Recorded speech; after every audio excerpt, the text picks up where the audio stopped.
لیکن کبھی بھولی ہوئی منزل بھی یاد آتی ہے راہی کو، اور بھٹکے ہوئے آہو کو پھر سوئے حرم لے چل۔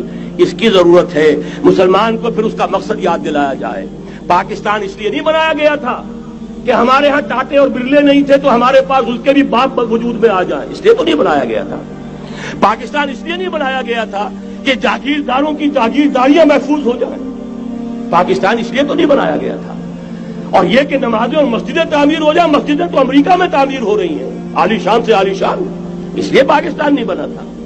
آج بھی مسلمان، میں معذرت سے عرض کر رہا ہوں مولانا سے، آج بھی بھارتی مسلمان کی ایوریج نمازی ہونے کے اعتبار سے پاکستانی مسلمان سے کہیں بہتر ہے۔ آج بھی برقع نظر آ جائے گا تو ہندوستان میں نظر آ جائے گا۔ میں نے اپنی آنکھوں سے دیکھا چند سال پہلے، جب مکہ مسجد حیدرآباد دکن میں 3 دن مسلسل میری تقریریں ہوئی ہیں، 10,000 مرد اور 5,000 خواتین، اور ان میں سے کوئی بغیر برقعے کے نہیں تھی۔ ایک سیلاب نظر آ رہا تھا برقعوں کا کہ جب جلسہ ختم ہوا ہے رات کے 12 بجے 3 دن تک متواتر۔ یہاں کہاں نظر آئے گا برقع آپ کو؟ یہاں تو جس کے پاس 2 پیسے ہو گئے اس نے سب سے پہلے برقع اتار کے پھینک دیا۔ معلوم اچھی طرح سمجھ لیجئے، یہ چیزیں تو وہاں زیادہ ہیں یہاں کی نسبت۔ اصل ضرورت تھی کہ یہاں اس نظام کو قائم کیا جائے، وہ نظام عدل اجتماعی، وہ جس میں حریت ہو، جس میں عام آدمی بھی خلیفہ وقت کو ٹوک سکے۔ یہ کرتا کیسے بن گیا؟ ایک خاتون بھی کھڑی ہو کر دامن پکڑ لے، عمر تمہیں کیا حق ہے کہ ہمارے مہر کے اوپر پابندی لگا رہے ہو، جبکہ اللہ نے نہیں لگائی۔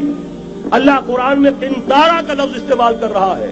ڈھیروں سونا دے دے کوئی شخص اپنی بیوی کو مہر کے اندر، طلاق دیتے وقت اس میں سے کچھ نہیں لے سکتا۔ آپ کون ہوتے ہیں ہمارے حق کے اوپر پابندی لگانے والے؟ اور عمر نے کہا، آج ایک بڑھیا نے وہ اب عمر کو دین سکھایا، آرڈیننس واپس۔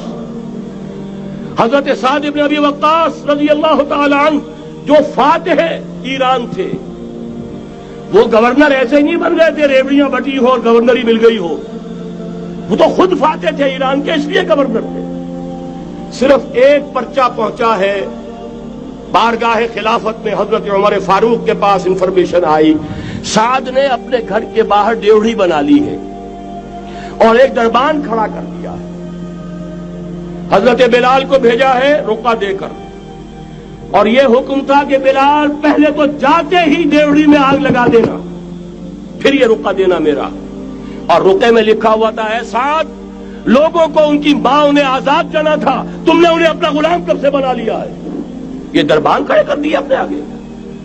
وہ حریت، وہ مساوات کہ جا رہا ہو خلیفہ وقت اور چارج لینے جا رہا ہے بیت المقدس کا، کوئی ذاتی علاج کے لیے نہیں جا رہا، سیر و سیاحت کے لیے نہیں جا رہا، چارج لینے کے لیے بالکل سرکاری وزٹ ہے، آفیشل وزٹ ہے، اسٹیٹ وزٹ ہے۔ اور حال کیا ہے؟ 700 میل کا فاصلہ طے کرنا اور ایک اونٹنی، کوئی انٹوریج نہیں، کوئی قدم و حشم نہیں، کوئی جمبو جٹ بھرے ہوئے نہیں، کچھ نہیں، ایک اونٹنی ایک خادم۔ اس ایک اونٹنی پر چونکہ راستے کا راشن بھی ہے لہذا 2 آدمی نہیں بیٹھ سکتے، ایک بیٹھ سکتا ہے۔ ایک منزل خلیفہ وقت بیٹھا ہوا ہے اوپر اور خادم نکیل پکڑ کر چل رہا ہے، اگلی منزل خادم اوپر بیٹھا ہے اور خلیفہ وقت عمر بن الخطاب رضی اللہ تعالی عنہ اور وہ آگے آگے نکیل پکڑ کر چل رہے ہیں۔ یہ نظام چاہیے آج نوع انسانی کو۔ اس کے انتظار میں، اس کی تلاش میں نوع انسانی نے کتنے تجربے کر لیے، کیسی چھلانگیں لگائیں، ملوکیت ختم کی، آسمان سے گرا کھجور میں اٹکا، جمہوریت آئی نام نہاد، لیکن وہ سرمایہ دارانہ نظام بن کر آگے سے بڑھ کر لعنت بن گئی۔ پہلے جاگیردار مسلط تھا، اب سرمایہ دار اور کارخانے دار مسلط ہو گیا۔ اس سے نکلنے کے لیے زور لگایا، کمیونزم کی طرف گئے، چھلانگ لگائی، اب ایک پارٹی ڈکٹیٹر بن کر بیٹھ گئی۔ انسان رست از یک بنتا افتاد در بندے دیگر، ایک چیز سے غلامی سے نجات پاتا ہے، دوسری میں پھنس جاتا ہے۔ اور کیوں؟ کہ وہ نظام عدل اجتماعی جو محمد عربی کو دے کر بھیجا گیا تھا، اس کے کسٹوڈین سوئے ہوئے، اس کے کسٹوڈین کو اندازہ ہی نہیں۔ یہ نسخہ تو ہمارے پاس تھا، ہمیں عمل کرنا تھا اور دنیا کے سامنے پیش کرنا تھا۔ پاکستان بنایا اس لیے گیا تھا کہ ہم اس کا ایک نمونہ دنیا کے سامنے پیش کریں گے۔ قائد اعظم نے فرمایا تھا کہ ہم یہ چاہتے ہیں کہ پاکستان کی صورت میں عہد حاضر میں اسلام کے اصول حریت و اخوت و مساوات کا ایک نمونہ قائم کر کے دکھائیں۔ کہاں ہے وہ؟ بھٹک گئے، سو گئے۔ وَلَنُذِيقَنَّهُم مِّنَ الْعَذَابِ الْأَدْنَىٰ دُونَ الْعَذَابِ الْأَكْبَرِ، بڑے عذاب سے پہلے چھوٹا عذاب کا مزہ چکھائیں گے. لَعَلَّهُمْ يَرْجِعُونَ، شاید کہ لوٹ آئیں. کوئی عجب نہیں اس عذاب الادنیٰ سے بعد ہم جاگے نہیں، ہوش میں نہیں آئے. کوئی عجب نہیں کہ بڑے عذاب کا کوڑا ہماری پیٹھوں پر برس جائے.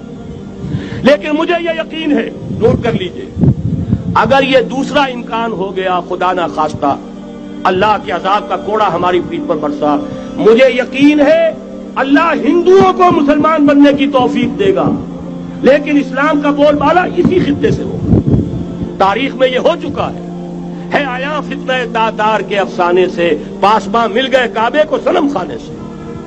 تاتاریوں کے ہاتھوں کروڑوں مسلمان قتل ہوئے، لیکن اسلام نے تاتاریوں کو فتح کر لیا. اور پھر اسلام کا مسلمانوں کا دوسرا دور عروج انہی تاتاریوں کی مختلف شاخوں کے تحت ہوا.